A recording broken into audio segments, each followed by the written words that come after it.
Një përplasje e paprecedent shpërtheu në takimin e kabinetit të Trump mes Elon Musk dhe sekretarit të shtetit Marco Rubio. Në mes të sallës së kabinetit në Shtëpinë e Bardhë, Musk e akuzoi hapur Rubion për mungesë agresiviteti në shkurtimin e stafit të Departamentit të Shtetit, duke tallur se vetmja shkarkesë që kishte bërë ishte një punonjëse nga vetë ekipi i Musk për eficiencën e qeverisë, raporton New York Times. I irrituar nga kjo ndërhyrje, Rubio i kujton Musk se kishte bërë mbi 1500 largime përmes paketave të daljes me dorëheqje, duke ironizuar nëse ai priste të rikthente në punë thjesht për t'i pushuar sërish. Përballë kësaj, Musk u tregua i papërkullur dhe minimizoi rëndësinë e argumenteve të Rubios, duke i quajtur atë thjesht të mirë në televizion, por jo në drejtim. Gjatë kësaj kohe, Trump qëndroi spektator, me krahët e kryqëzuar, duke shijuar spektaklin mes miliarderit që financon fushatën e tij e sekretarit të shtetit që ai vetë ka vendosur në detyrë. Por kur tensioni kaloi çdo kufi, Trump ndërhyri për të mbrojtur Rubion, duke e lavdëruar si një njeri të zënë që udhton shumë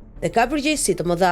Në të njëjtën kohë, ai e siguroi Musk se misioni i tij për të pastruar qeverinë do të vazhdonte, por tani me më shumë rafinim dhe koordinim. Në fund të takimit, Trump shpalli një linjë të re: ministrat do të marrin vendimet, ndërsa ekipi i Musk do të ketë vetëm rol këshillues. Ky ishte sinjali i parë i qartë se presidenti është i gatshëm të vërë disa kufi mbi ndikimin e Musk në administrat, pavarësisht kontributit të tij të madh financiar. Miliarderi gjithashtu përplas edhe me sekretarin e transportit Sean Duffy, nëse task forca e departamentit të eficiencës qeveritare të Musk, DOGE, ishte përpjekur të pushonte nga puna kontrollorët e trafikut ajror, të cilët tashmë ishin në mungesë në administratën federale të aviacionit. Sipas New York Times, departamenti i Duffy ka qenë në vëzhgim pas 2 përplasjeve të linjave ajrore amerikane që kur Trump mori detyrën në janar. Vetëm disa javë më parë, Musk mbajti një sharrë elektrike në një konferencë konservatore, një simbol i dukshëm i përpjekjeve agresive për të ulur shpenzimet e qeverisë që kanë zemëruar demokratët dhe kanë shqetësuar disa zyrtarë në administratën Trump.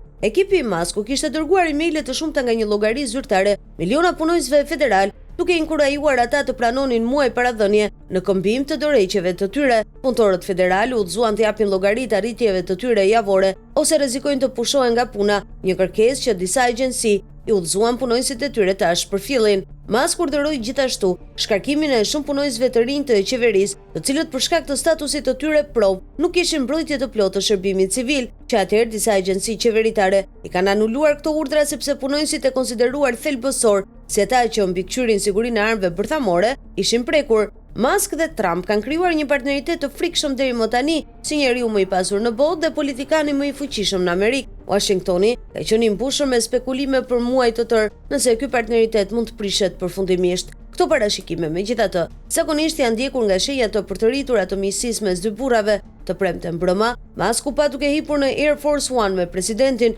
për një fluturim në shtëpinë e Trump në Mar-a-Lago, Florida, për fundjavën, raportoi BBC. Ngritja e pluhurit në dhomën e kabinetit mund të jetë çarja e parë në themel, por ka shumë prova që Trump ende mbështet përpjekjet dhe qëllimet më të gjera të Musk, edhe nëse ai mund të preferojë të përdorë një bisturi në ditët në vijim, jo një sharrë elektrike me zinxhir.